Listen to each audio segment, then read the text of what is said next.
I think it's one of those things that you can't fully appreciate until you've experienced it. My name's Bill Hogan. My daughter's name was Elizabeth S. Hogan, and she married a fellow by the name of Mark Gebhardt.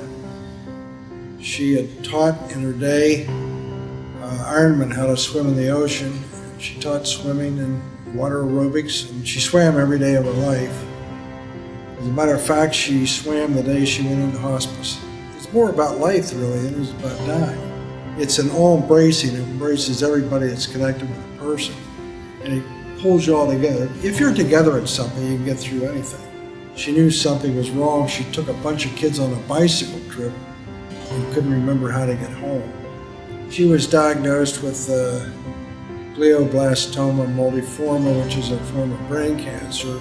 And he said, if you don't do anything, you'll be dead in 5 weeks. She lived about 16 months.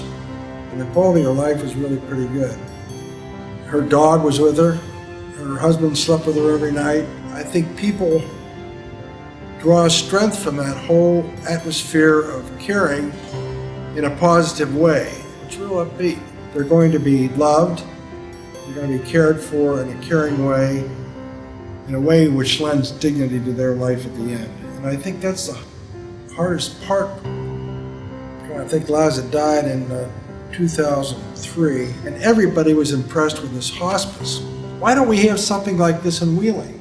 He said, well, let's see if we can do something about that. We were up to see Sister Marguerite O'Brien, who was the head of the Sisters of St. Joseph's.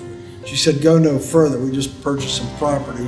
Hospice didn't want to invest a lot of money in land they didn't own. So one day Marguerite O'Brien called Karen Nichols and said, we want to donate the property.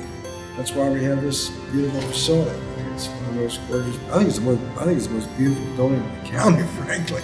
And you'd be surprised. People stop me on the street and say, that's the most beautiful building, it's the most wonderful place, go on and on and on about it. It's a whole different attitude. The facility is beautiful, but the staff is really what makes anything. As far personally, with Liza and with Liza's place, I like to believe that out of every time something bad happens, something good comes out of it. I mean, if it hadn't been for Liza's death, I don't think this place would be here. It's a great atmosphere. I would think it'd be great to work here because everybody here is positive. It's a great place for a patient to be because of all the positive energy that's around it. It's something that exists here and in this organization for the people that need it. It doesn't exist someplace else. We didn't have that in Wheeling before. That's all there was to it. People really like it here. And I think there's a lot of volunteers here. People play the piano, people play the organ, and people just like to be associated with us. Like you want to be associated with a winner. It's a winner.